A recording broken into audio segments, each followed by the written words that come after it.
অন্তত ডক্টর ইউনূসকে আমরা আহ্বান জানাবো, খুব তাড়াতাড়ি পুরুষ নির্যাতনের একটা আইন বানান। সেটা আমি একা না, এখানে যত স্বামী বসে আছে অধিকাংশ মানসিক যন্ত্রণায় মানসিক রোগী হয়ে যাচ্ছে স্ত্রীর ব্যবহারের কারণে। আমি কয়েকটা বলছি, একটু মেলান তো পান কিনা। এটা তিরমিজি শরীফের হাদিস। আল্লাহর নবী বলেন, নেককার মহিলা দুনিয়াতে তো ওইটাকে বলা হয় যেটা 5 ওয়াক্ত নামাজ পড়ে, রমজানে রোজা রাখে, আর কালো বোরকা পরে ঘোরে না। তিরমিজি শরীফের ভেতরে 4টা গুণ দেওয়া আছে। আপনি দেখবেন আপনার স্ত্রীর ভেতরে, আপনার মেয়ের ভেতরে, আপনার ভাবির ভেতরে 4টা পাওয়া যায় কিনা। যদি পাওয়া যায় তার জন্য জান্নাতের 8টা দরজা খোলা থাকবে। আর যদি 4টার একটাও পাওয়া না যায়, জান্নাত না, জাহান্নামের 7টা দরজা খোলা থাকবে। 1 নম্বরে, ইদা নাজারা ইলাইহা সাররাতুহু, স্বামী যখন তার দিকে তাকাবে সে স্বামীকে আনন্দ দেবে, হয় কথাবার্তা দিয়ে, ব্যবহার আচার দিয়ে, অভ্যর্থনা দিয়ে, যেভাবেই হোক স্বামীকে সে আনন্দ দেবে। আজ বাংলাদেশের দিকে তাকান, এইরকম মহিলা এখন ঘরে ঘরে নেই। এটা তো গ্রাম অঞ্চলের জন্য বুঝতেছেন না, এখানে এখনো ভালো মানুষ আছে। শহরের অবস্থা আরো খারাপ। স্বামী যখন বাইরে থেকে আসবে, ওর চেহারার দিকে তাকালে অর্ধেক ক্লান্তি দূর হয়ে যাওয়ার কথা না, আরো ক্লান্তি বেড়ে যায়। সম্মানিত মা বোনের, এটা হাসির খোরাকি না, এটা দুনিয়ার কাজও না, এটা আখেরাতের কাজ। আপনার স্বামীর আনন্দ নিয়ে, স্বামীর ভালোবাসা নিয়ে আপনার জান্নাত আল্লাহ তৈরি করবে। যখনই আসবে আপনি মনে করবেন দুনিয়ায় সব যাইতে বড় মেহমান আমার বাড়িতে এসেছে।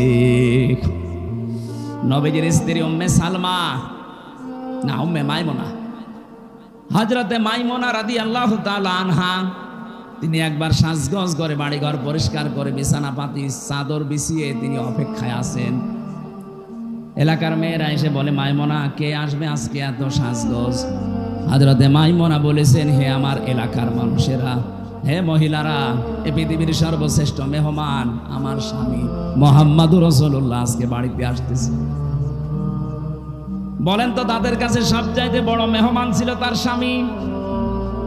আর এখন যদি ঘর বাড়ি একটু পরিষ্কার করে, বিছানায় চাদর নতুনটা বিছায়, এলাকার মেয়ে লোক যদি জিজ্ঞাসা করে, কি গো আজকে এত সাজগোজ, এমনকি স্বামীও যদি তাকে বলে, কি গো আজকে এত বেশি সাজগোজ, কে আসবে? বলবে, জানো না, লোক আসবে। তার মানে আপনি ওর কাছে লোকই না।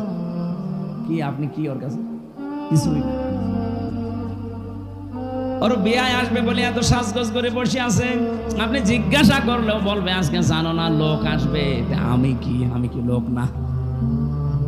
সম্মানিত মা বোনেরা, আপনার এই কাজটা পরিবারে হচ্ছে না। স্বামীকে এই সম্মান জানান না, সম্মান রাখেন না স্বামীর। এই কারণে আজ হাজারো স্বামী পরকীয়া প্রেম করে।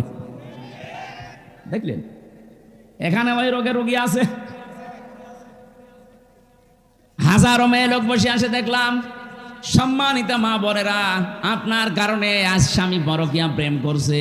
দোষ শুধু স্বামীর একা না, আপনারও আছে। ও যেখানে লাইন করেছে তার ভেতরে কি আলাদা জিনিসপত্র আছে? আপনাকে আল্লাহ যা দিয়েছে তার ভেতরেও তো তাই আছে। আপনার কাছ থেকে রেসপন্স পায় না, সে আগ্রহ আবেদন পায় না, এই জন্য ও ছুটে যাচ্ছে মমতাজের কাছে। আরো জোরে বলেন ঠিক। হ্যাঁ, ওর কানে যাক, সাজতে চাই না। কেউ যদি স্বামীকে আকৃষ্ট করার জন্য আয়নার সামনে বসে বসে সাজগোজ করে, ও যতক্ষণ সাজবে নফল নামাজের সওয়াব পাবে। বলে নামাজই পড়ে না কিসে?